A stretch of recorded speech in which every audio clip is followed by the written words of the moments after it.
and welcome to Two Words Wolves Pod live Game 3 after show. Just me tonight. A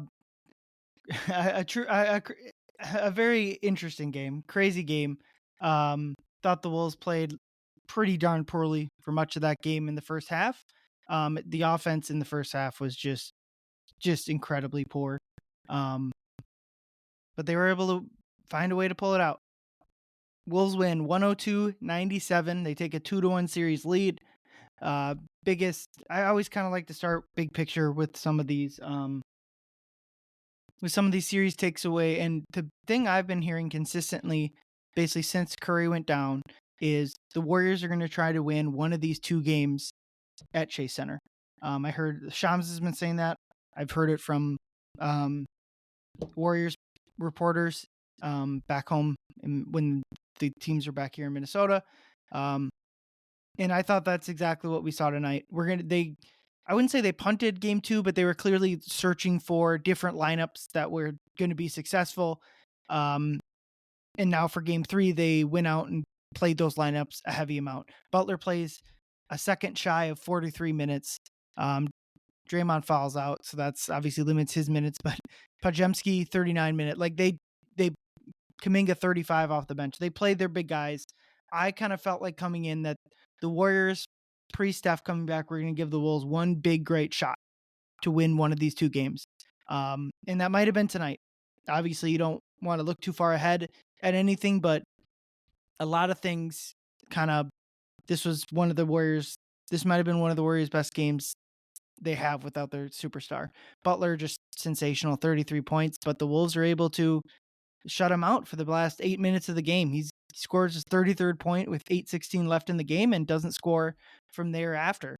Really, the entire Warriors offense was not able to put up much of anything down the stretch of the game. Let's see if I can find like a streak of how much they scored. So they scored, looks like 15 points in the last 8:16. They went scoreless for a 4-minute stretch, and that's where the Wolves basically went from down 5 to up close to 5, and that was the biggest stretch of the game. And like thinking big picture about it, the Warriors went without a field goal from 8:50 till 2:58. So what is that? That's over 5 minutes without a field goal. That's how I know Steve Kerr said before the game the Warriors were going to win it with their defense, and that obviously is what they're going to have to do without Curry. But the Wolves defense was just as stifling. The Warriors made 10 of their 23 threes. Usually when you're looking at 3-point defense, the attempts are the biggest thing. So to limit them to 23 attempts was big. Kuminga hits 3 of 4 threes. I'm not sure that's all that sustainable. Buddy Hield hitting 4 of 8 from 3 certainly is he can do that. He's been a fantastic shooter since he was at Oklahoma. But obviously the Wolves got a huge break by Curry getting hurt. We don't need to I spent much of the game 2 live talking about that and about just how big that is for this series. But this is the type of we knew, and even without Curry, you knew the Warriors are going to give you their best shot at these two in Chase Center, and maybe they'll come back in potential game 5, whether the series is tied or the Wolves are up 3-1, and give another great shot. But I thought Randall was fantastic to me, even though he didn't score all that efficiently. I just thought he was just sensational. Has his first career triple-double in the playoffs, 24 points, 12 assists, 10 rebounds. Let's see how many of these assists, of these 12 assists, are to 3-pointers. 1, 2, 3, 4, 5. 5 of the 12 assists were to 3-point attempts or 3-point makes. That's just incredible. 10 rebounds to get the triple-double. Basically flirted with it in game 2 and gets it in game 3. Sensational. The Wolves are plus 14 in his minutes, meaning they lost the minutes. Randall sat by 9. Incredible showing. Anthony Edwards was I thought just putrid in the first half, was setting up for basically a third straight poor game from him in the series, and fourth straight if you go back to game 5 of the Lakers series. Again, not the most efficient night. 13 of 28 from the field, 5 of 14 from 3. I guess let me can't do that math in my head. It's 5 of 14, 35%. So, 4 rebounds, 4 assists. Not the best night, but ultimately like scores 36 points. And that's kind of my biggest takeaway is Wolves have a putrid first half and they're still only down 2 at halftime. They have a awful most of the third quarter and they're down single digits, and all they need is one basically really good offensive quarter, which they got in the fourth quarter, to win this game. That's without Curry, that's going to be the biggest thing. The Wolves don't have to play well the entire game. They turned the ball over 21 times, 3 of which were shot clock violations. That's too many. I thought that's like as big of a thing for the Wolves against this Warriors defense. The Warriors defense has been very good since they acquired Butler, but it's not based on shooting percentages, either from 2 or 3. They do it by forcing turnovers, and not even they're like an average foul team. So it's really just forcing turnovers for them. And especially with Curry out, their offense is going to rely on those turnovers. So for the Wolves to turn it over 21 times is just that kept the Warriors in the game. Ultimately, the Warriors didn't score a ton off of those turnovers. The Wolves, despite turning the Warriors over 6 fewer times, had more points off turnovers. Just looking at some of the 4-factor stuff, second chance points, Wolves dominated that. Did well on the board. Still a few too many offensive rebounds for the Warriors than you'd like to see, but ultimately, Wolves come up with 26 second chance points. Points in the paint are pretty even, which they haven't been earlier in the season. Or earlier in the series, excuse me. 3-point shooting has obviously been a big thing. Wolves finished 13 of 34 for 38%. That's going to be good enough to win these series. To win this series, they don't need to shoot 40-something%, but just unlike obviously the 2-game stretch of Game 5 in LA and the first game here back at Target Center in the series,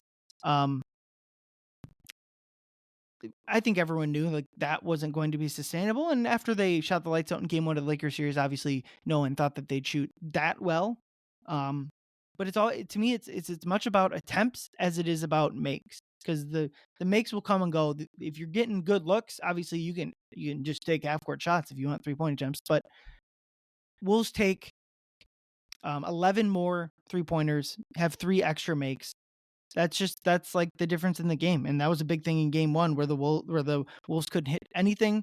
It was like in Game 1, every category was equal. Field goal percentage, free throw percentage, rebounds, everything was equal except the 3-point volume. And so, I mean, again, with Curry out, that's just going to have to be an advantage for the Wolves, is making 3-point shots. Jaden's always a good barometer for that. Been a streaky shooter his whole career. So especially hits 3 of 4, just gigantic. But yeah, it was really, the Wolves really leaned on their top trio, the trio that's been their best players this entire postseason run: Edwards, McDaniels, and Randall. They all play 40+ minutes. Ant plays approaching 44 minutes, just shy of that. Thought those 3 just have been the team's rocks the entire postseason. Obviously Rudy and Naz have had moments. Rudy specifically in Game 5, and then Naz in the fourth quarters of Games 3 and 4 of the Lakers series. But it's been those 3 guys: Edwards, McDaniels, Randall. Those have been their top 3 guys. Those have been who's been carrying them through this postseason, and that was turned up to another level tonight. Another not great game from Nikhil. Didn't score, missed all 4 of his shots. Another lackluster game from DiVincenzo, 2 points, 0 of 2 from 3. Naz didn't give you much.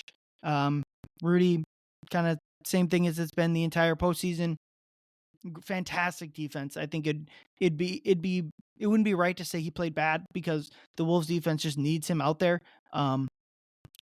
Just really think about the makeup of this team. It's basically, it is interesting. Randall plays basically the whole game, 8 minutes shy of it, and then they're just kind of, Rudy and Naz split the other half of the center minutes.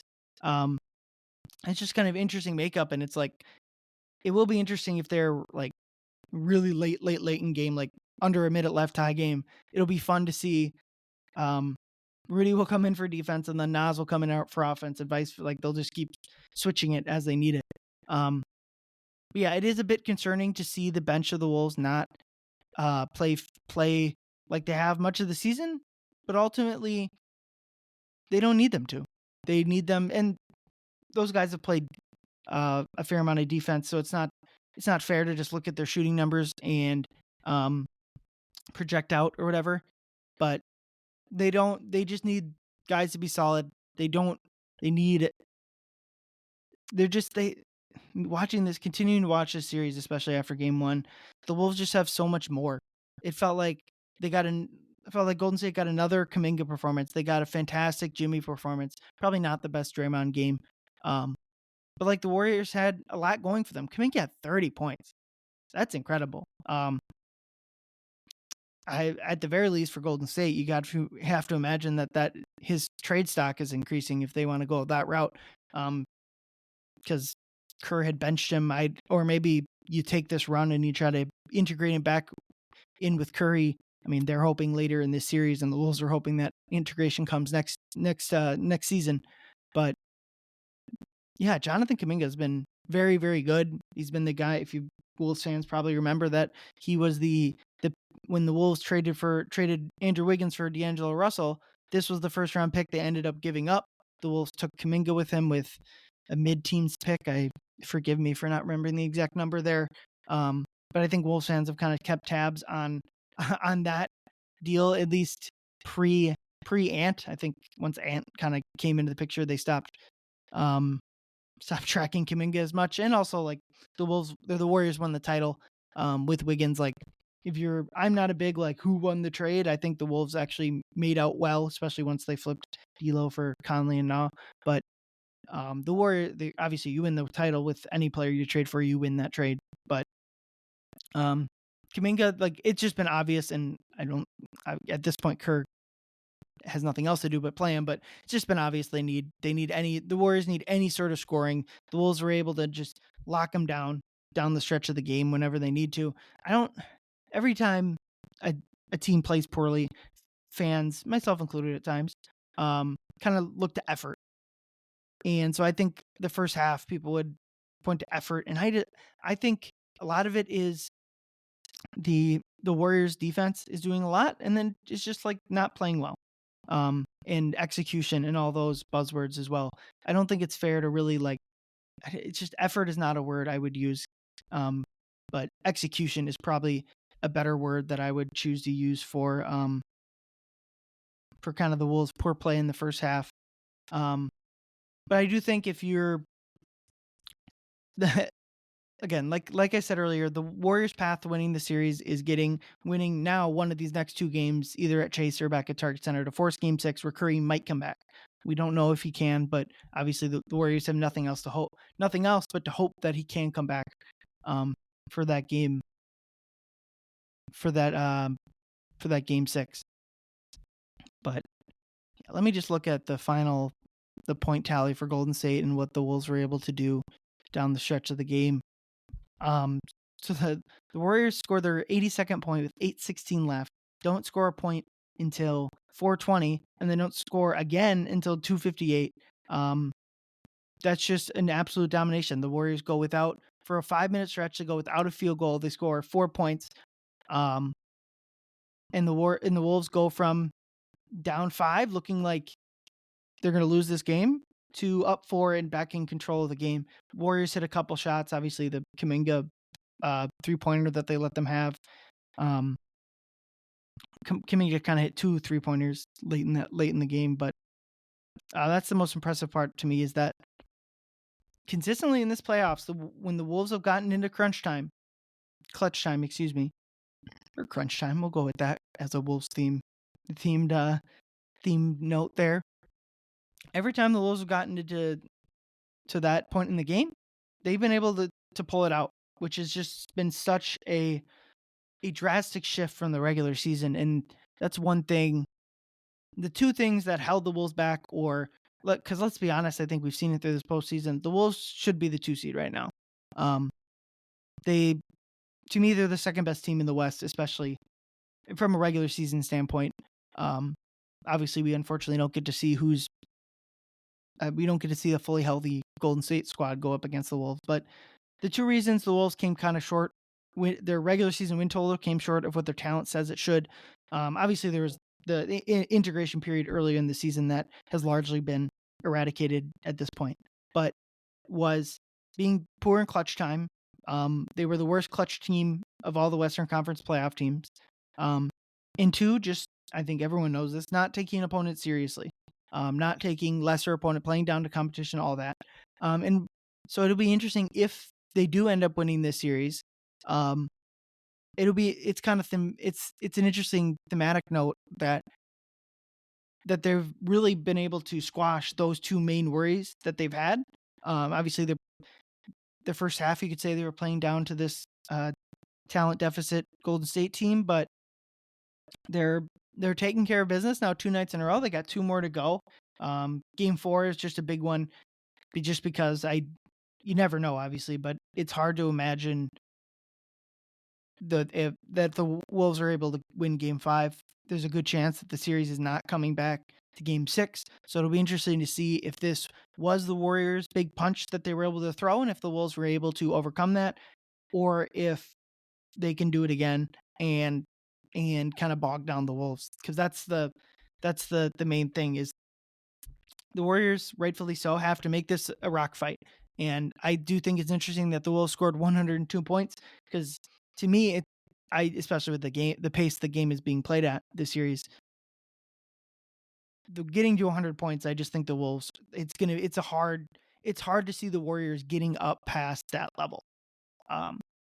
Obviously they could increase the pace, and they could, I mean, if you go to overtime, obviously that changes things, but like the Wolves got to shoot all they got to do is score 100 points. That's really all they got to do. I thought that the first half was very similar to Game 1 in the sense of they should have been like they let the Warriors defense bog them down. Anthony Edwards specifically was especially poor, and they broke out of that. They scored 29 points in the third and 33 points in the fourth. If they keep doing that, if they can, instead of scoring, if they score 25 points a quarter and then have one quarter of 30, that's 105. They're going to win these games. Like, I know it. I was listening to Dane's pod, and he declared the series over. I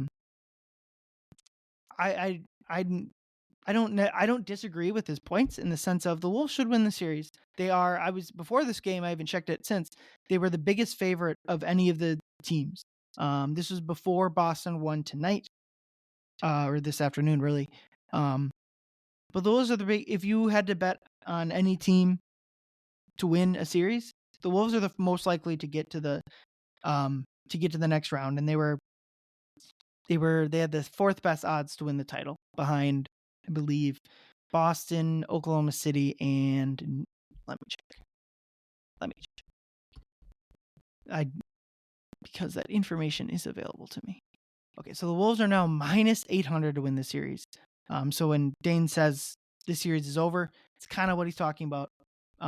Obviously, the Wolves have won a game since he said that, even, but minus 800.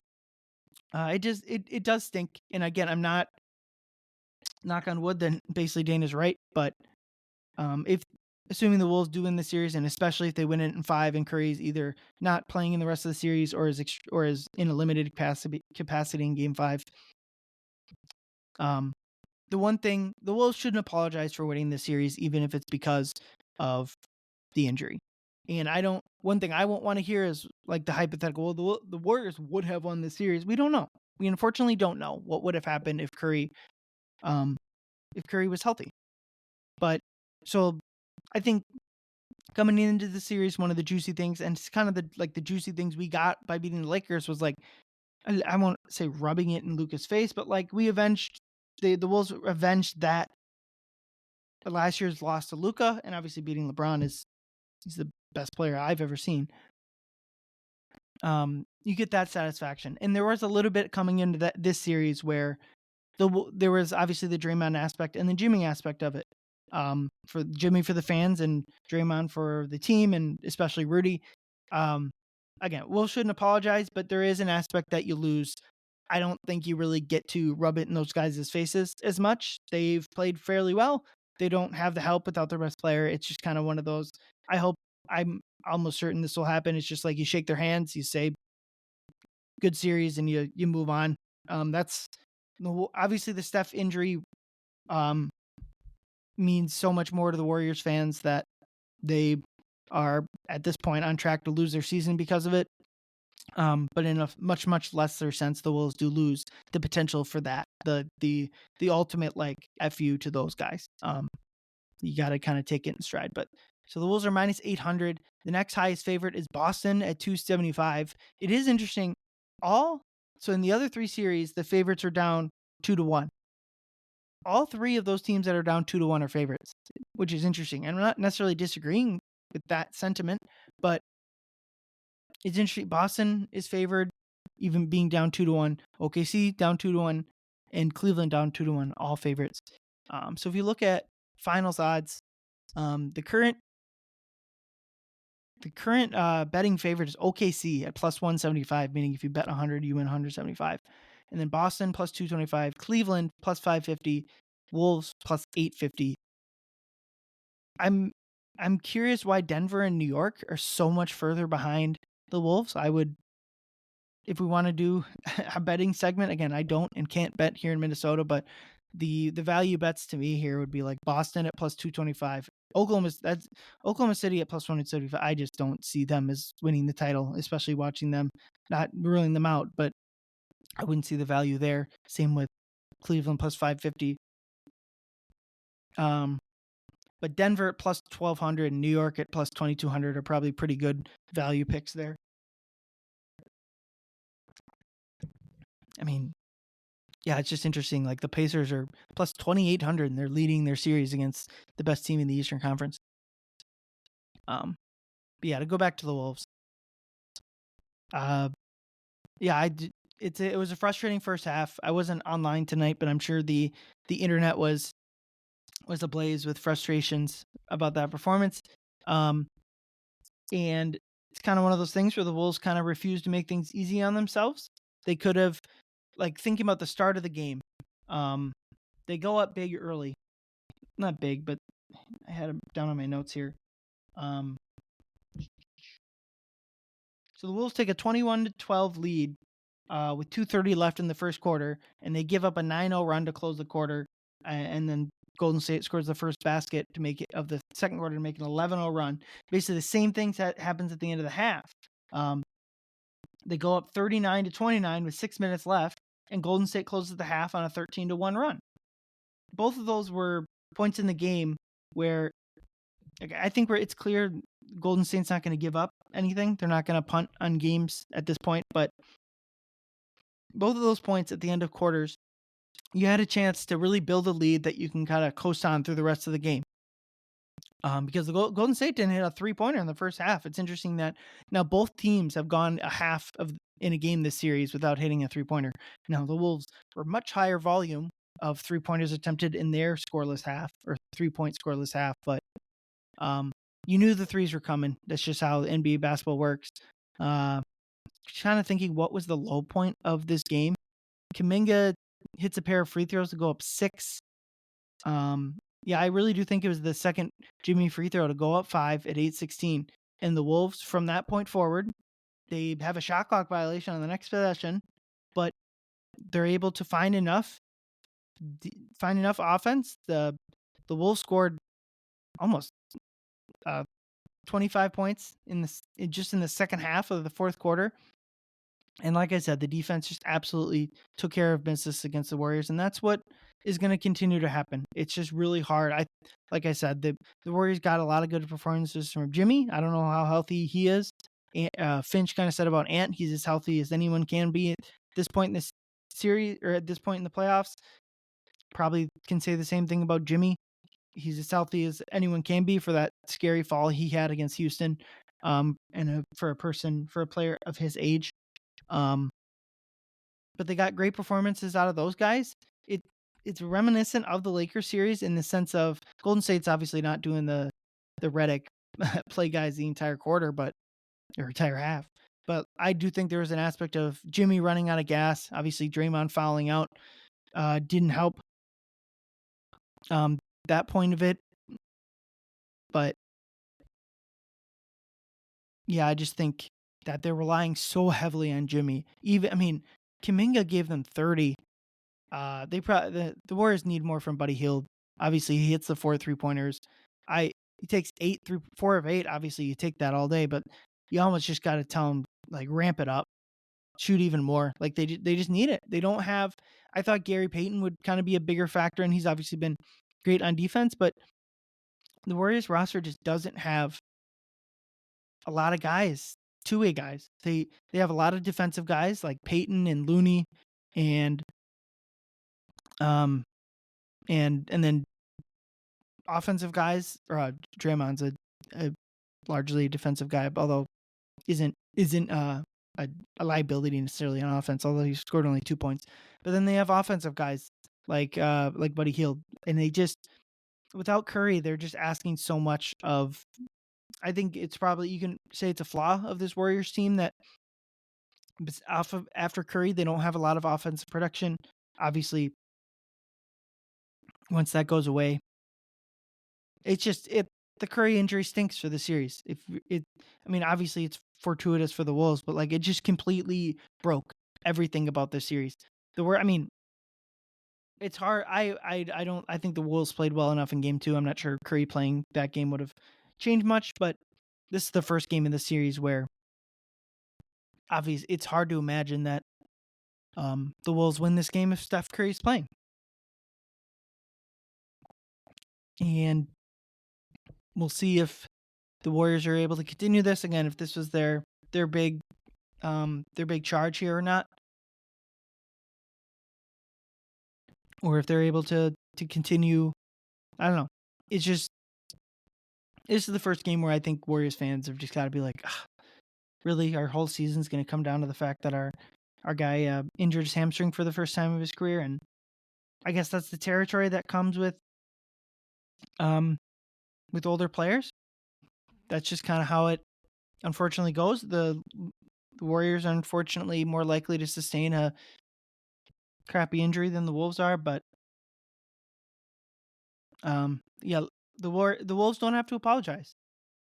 It stinks, obviously, but you can only play who's in front of you.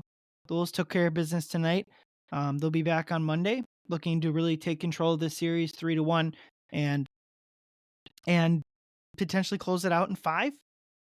What's interesting about that is they haven't closed out a playoff series at home since 2004, the Kevin Garnett Up on the Table series. I want to check if that's the only home series victory. If the first round against Denver, if that was where that was closed out. Give me a moment. That was closed out at home in 5, so it would be the third time they've closed out a series at home, but the Wolves have been just a fantastic road team. Really, these last 2 playoff seasons. What are they now? They're now 3-1 on the road this season. The Wolves are now 5-0 when an opposing player, unless I wasn't paying attention well enough, 5-0 when an opposing player does not bank in a 3, and they're 1-2 when an opposing player banks in a 3. Jimmy banked one in game 1, and Luka banked one in the first 2 games of that series. So, stats that are that probably don't matter but are interesting nonetheless. Wolves 102, Warriors 97. They look to on game 4 go up 3-1, or Golden State accomplishes their goal of knotting the series and forcing at least a game 6 in this series. My prediction is that the Wolves will win that, but I guess we'll see. Thank you everyone for listening. We'll be back later in this series. Go Wolves. Hey you!